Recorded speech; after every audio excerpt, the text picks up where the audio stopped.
As Captain Thomas Sankara famously warned, those who feed you control you. How is it justifiable that in 2026, an African unemployed youth still eats imported rice, beef, poultry, fish, tomatoes, eggs, and meals made with imported palm oil paid in US dollars, while that nation has rising foreign debts incurred by importing foreign food?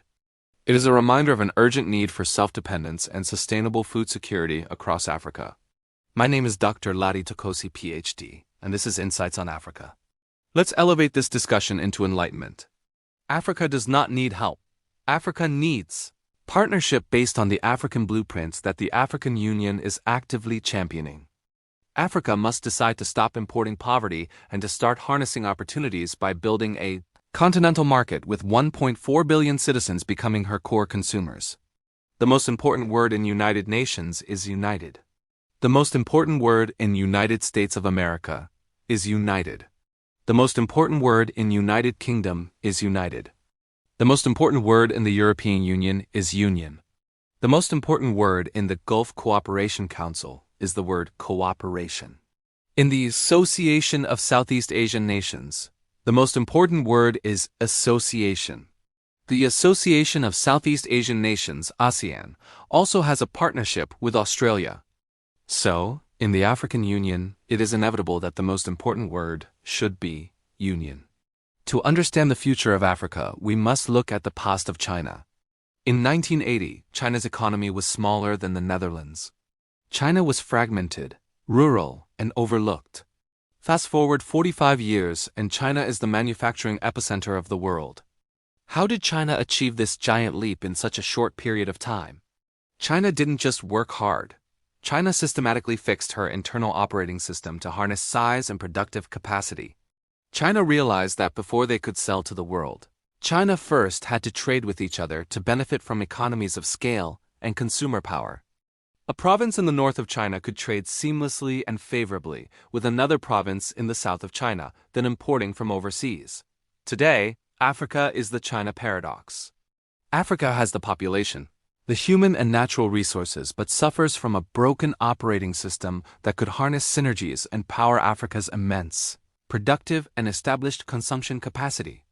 It is relatively cheaper for Nigeria to import goods from Shanghai in China today than from neighboring Ghana or Cameroon. Nigerians typically import goods from Europe, Asia, and the Americas through Benin Republic that imports directly from other continents. Such commodities include rice and basic consumables like cornflakes, tomatoes, toothpicks, and even Pampers. Intra-African trade is only about 15%, compared to 60% in Europe and approximately 59% in Asia. This is dysfunctional. This is a structural flaw that keeps African youths unemployed, hungry, and exposes them to multidimensional and generational poverty. Such a state is antithetical to economic growth, development, and prosperity. A unified African market will deliver economies of scale, operational efficiencies, and synergies to position Africa like the Middle East has done with the Gulf Cooperation Council, made up of Saudi Arabia, United Arab Emirates, Qatar, Kuwait, Bahrain, and Oman.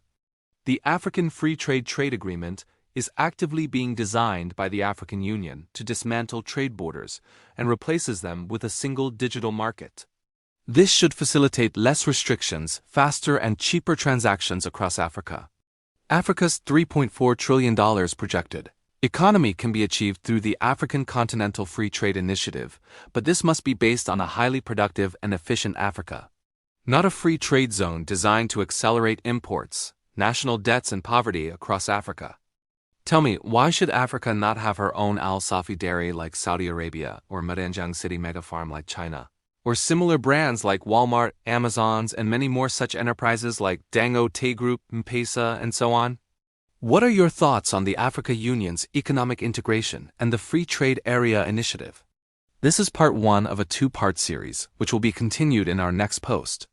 Subscribe, like, share, and comment on this critical subject that can change millions of lives. Subscribing to Insights on Africa will make you the first to receive notice of our uploads. Thank you.